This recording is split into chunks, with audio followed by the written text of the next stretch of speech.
You can explain every part of yourself, your favorite colors, your beliefs, your life story, and still, people won't fully understand you. If you've ever felt like you don't belong, like your mind works differently, like no one really gets you, you're not alone. Being different can feel special, but when that difference isn't appreciated or recognized, it can also feel deeply lonely.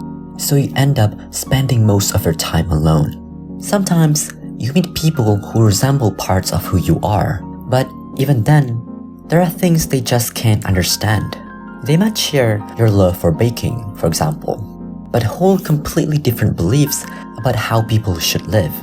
With many of my friends, I could almost rank them. Some felt very close to my worldview. Others felt like strangers. In college, I felt completely disconnected. I didn't have close friends there, and it ended up not being a very fun experience. The people were just different from the friends I'd had before. No one really understood me. To feel connected, we turned to the internet, finding forums and communities where we might finally belong. We take personality tests, hoping to discover our type, our tribe. I'm an INTJ, by the way. So naturally, I went to Reddit and joined the INTJ subreddit. We root for the characters who share our type, who think the same way we do. We feel validated when other INTJs behave like us. Finally, someone who might understand. Except they don't. It turns out being an INTJ is not enough. There are subtypes now, enneagrams or whatever. You have to be a specific kind of INTJ. But for the most part, it does help you feel like you belong. You feel understood, at least on the surface. Then you realize that the things you do, the things you crave, show up in other personality types too. Maybe they're not type-specific at all. Maybe they're just human. So what's the point of creating all these specific categories if they end up being universal anyway, and still can't truly connect people? Why does that happen though? Why can't people understand us? Well, humans can surprisingly be very different from each other. People will never fully understand you because, first of all, they are not you. They're an entirely different person. They didn't grow up as you, with your history, your memories, your traumas, or the bullying you faced. They don't have your parents, your interest, your specific dislikes. They just are not you. They don't see the world from your perspective. Literally, they never will. Even identical twins, who are genetic clones of each other, the closest two people can come to being the same, still turn out different. Same genes, same parents, same house, same upbringing, and yet not the same people. You might be really similar, but you just can't be the other person. I've always wondered what it's like to be a cat, or a dog, or even a fly. What do they feel? Can they think without language? And if they can, what do they think about? We don't even have to go that far to another species.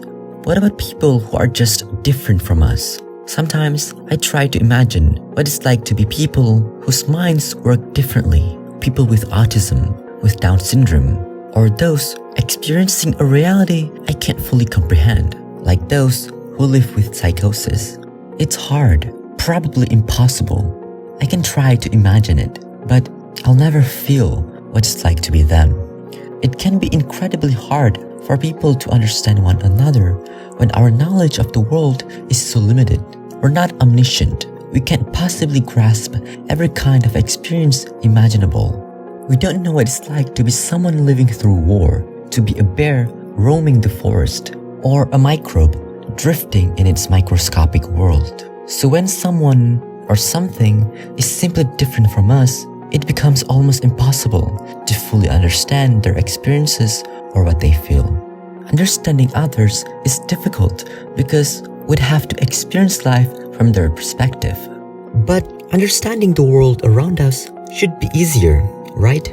After all, the outside world is objective and everyone should see the same thing. Well, not so fast. There are countless ways to look at the world, and for much of human history, we've debated what's right and what's wrong. People have different perspectives, and those perspectives can often fool them. For example, Galileo was sentenced to house arrest for the rest of his life because he argued that the earth revolves around the sun, a view strongly opposed by the Catholic Church. Giordano Bruno proposed that stars are distant suns and that the universe is infinite. He was burned at the stake for it. Ignaz Semmelweis suggested that washing hands could reduce infections in hospitals, but he was ridiculed by his peers and died in an asylum. All of these people were right, but those around them didn't understand or accept their views, and as a result, they were punished for their differences. We want our beliefs to be right, and choosing between what's right and wrong can be overwhelming, especially when confronted with a worldview that challenges everything we've believed. It's a frightening thought. What if everything we've been taught is wrong? The very thing that gave us comfort and shaped our lives are false. This shakes our entire reality. In response, many reject the new beliefs in denial, making it hard to understand or relate to them. Before long, we find ourselves fighting over whose reality is correct. This difficulty in understanding extends to the way we perceive the world and each other. Connection is elusive because we often underestimate how different humans truly are. Some people can't visualize things in their minds. Others don't have an inner monologue. And there are even people who can taste sounds. People argue over something as simple as the color of a dress or what sounds they hear. If something as seemingly straightforward as color can divide people, imagine what happens when we factor in religion, culture, personal experiences, and other deeply held beliefs. Ironically, people often assume that others think like them, that they share the same values, enjoy the same things, and hold similar beliefs. But that's far from the truth. Not everyone sees democracy as the ideal system, and not all societies prioritize freedom, choice, or equality. These values may be central in Western cultures, but others may place greater importance on stability, identity, or dominance. Likewise, not all people are rational, tolerant, or progressive. Humans can be driven by emotion, power, tribal loyalty, and historical baggage. Education alone doesn't guarantee tolerance or acceptance. Psychology, structural forces, and cultural background all play a role in shaping people's beliefs. Okay, enough about others. What about you? If people can't fully understand you, can you even understand yourself? Why do you like your favorite color or food? The answer might not make much sense, but asking questions is a great way to get to know yourself. If you had all the time and money in the world, what would you do? What would make you happy? What would you do if you were desperate? How much of your behavior could you predict compared to someone else in the same situation? Asking these kinds of questions helps build self-knowledge, and that's something no one else can do for you. However, thinking and doing are two very different things. What you believe you would do in a situation may not match what you'd actually do when it happens. After all, those are just opinions, and confidence in an opinion doesn't make it correct. That's why it helps to regularly reflect on and keep track of your real behavior. The more self-knowledge you build, the easier it becomes to relate to others and to clearly express who you really are. One of the days I'm writing all this, I feel really down, but I can't quite tell why. Am I homesick, nervous about starting a new life in a new city, missing someone?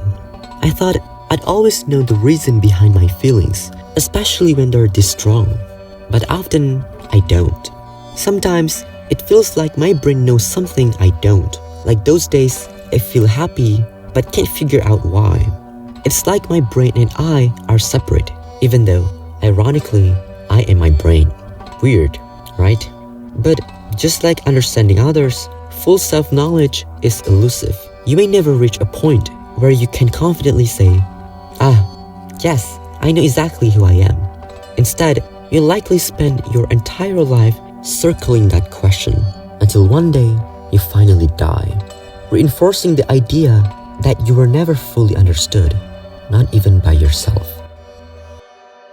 There's a theory in sociology called Symbolic Interactionism. It says that we create meaning through shared language, by talking to each other, agreeing on what things mean, and using symbols that we've learned through social life. Reality, from this view, isn't something we just perceive on our own. It's something we construct with other people. Of course, physical reality exists, but we don't react to it directly.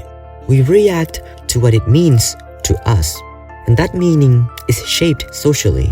Because of that, some say we live in three realities. Physical reality, the world that exists regardless of what we think. Social reality, shared understandings shaped by society. And the third is something called the unique, a private interpretation of reality, formed from social interactions but filtered through your own perspective. It's a mirror of what others reveal, refracted through your own inner lens. An individual can't be separated from society. Both are shaped through interaction, and one doesn't fully exist without the other. It's a strange paradox. We long to be understood, but that understanding depends on others, and others are the very source of our misunderstandings. It's kind of like Sartre's hell is other people. We depend on others to truly understand us, but we're always left misunderstood. And that makes us feel isolated, trapped seeing ourselves only from their perspective. That feeling of being disconnected can lead to something deeper, existential isolation. It's that belief that every human experience is so unique, it can only be fully understood by the person living it. It creates this gap, not just between us and others, but between us and the whole world. You can't really close that gap. It's always there. However, while everyone can experience existential isolation, not everyone will feel it, and those who do may naturally have a weaker connection to others.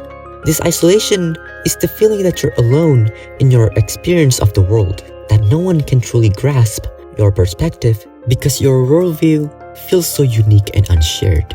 It's an incredibly lonely experience, and it can take a toll on your well-being, leaving you feeling depressed or anxious. The frustration comes from the fact that no matter how hard you try to connect with others, no matter how much you try to open up, it feels like your experience will always remain yours alone.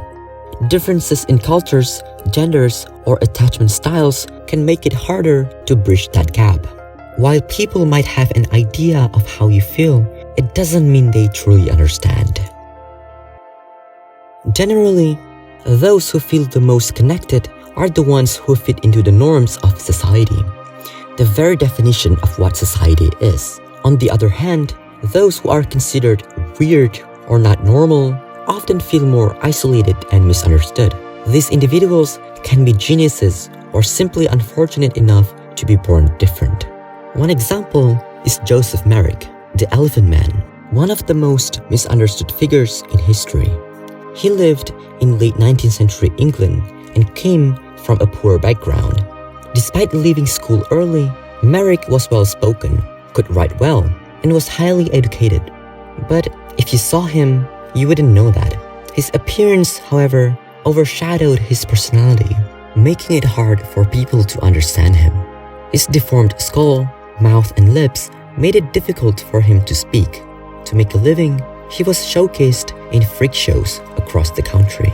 As time went by, his condition worsened, and he eventually spent his days in a hospital attic, where he found some peace and made a few friends. He corresponded with them through letters, and one of the things he wrote was both beautiful and haunting. He dreamed of living in a house full of blind people, hoping to meet a woman who couldn't see his appearance, someone who would love him for his soul. Joseph Merrick, despite his immense struggles, had a deep curiosity about the world beyond his own confined life. His ability to communicate was limited by his physical deformities, but once Treves, his friend and doctor, learned to understand his speech, it was like a door opened for Merrick. He was overjoyed to finally have a meaningful conversation with someone who truly understood him. Merrick desired to experience the real world, longing to see a real house, and experiencing normal human interactions. It shows his desire for a connection to the life that was kept just out of his reach. When thieves took him to his own home, introduced him to his wife, and showed him the world outside the hospital, Merrick was moved by the experience. His fascination with these glimpses of normal life was so strong that he later recreated the house with cards, his way of building the world he could never fully experience. Unfortunately, on April 11, 1890, he passed away at the young age of 27. Due to the immense size of his skull, he was forced to sleep upright for most of his life. But one night, he decided to sleep like a normal person, lying down. Tragically, that decision led to his death. He broke his neck in his sleep. He had often wished to sleep lying down, just like others. But in the end, that longing to be like everyone else became his tragic fate. If true understanding required us all to be the same, what kind of world would that be? A world without misunderstanding, without conflict, without loneliness. But also a world without contrast. No one would be weird because no one would be different. No one would be misunderstood, but no one would surprise you either. The markets would sell the same objects. The buildings would wear the same shades. Everyone would eat the same meals, do the same jobs, feel the same feelings. For those inside it, maybe that world would feel like a utopia. Everything would match their taste. No one would challenge them. No one would ever be alien. But who would do the things no one enjoys? Who would pick up the trash, fix the sewers, comfort the dying? If we all wanted the same things, would anyone do the things we don't? Maybe perfect sameness can exist in a world that isn't, and maybe it shouldn't, because sameness is safe, but it's also silent, and difference, though painful, gives us color. It gives us art, curiosity, growth, even love. Maybe we don't need to be the same to understand each other. Maybe it's enough to try, to stay, to listen, and maybe being different, being unrelatable, isn't such a bad thing after all. It's a double-edged sword. On some days, it feels like being misunderstood might cut you off from the world, but on others, it makes you feel special. Being misunderstood means there's no one quite like you. You feel like no one can do the things the way you do, and if what you do matters, it makes you feel important too. Aren't you glad we have different views, that people can think differently, even if it means they're not always understood? Without that, there would be no innovation. So, it's important to consider other people's perspectives, though everything needs to be fact-checked to make sure it's true. And let's be honest, there are things you probably don't want to understand. For example, there's suffering you'll never fully grasp. And isn't it a relief that that's the case? People will never fully understand you, not in the sense of grasping every little detail of your existence. That level of understanding is impossible. But honestly, that's okay. Because people do understand you, just not in the totality of your being. They understand the parts that matter, the parts that create connection. And sometimes that's all you need. Even if people could understand you fully, then what? They would know everything about you, the highs and lows, the embarrassing moments, and the things that are sacred to you and you alone. There would be no privacy, and you wouldn't feel special if everyone knew everything about you. Maybe we need to realize that the deepest parts of ourselves aren't meant to be understood by others, only by ourselves. That doesn't mean we should stop expressing ourselves though. Thanks so much for watching, and a special thank you to my patrons. Your support really means a lot. A companion video should be up on Patreon soon, and there's already other stuff there too. Just a heads up, I'm moving and starting a full-time job, so I'll probably be posting only once a month, one video here and one on Patreon. So please be patient with me. I'll do my best to keep the content coming. So thank you and have a great week. Bye.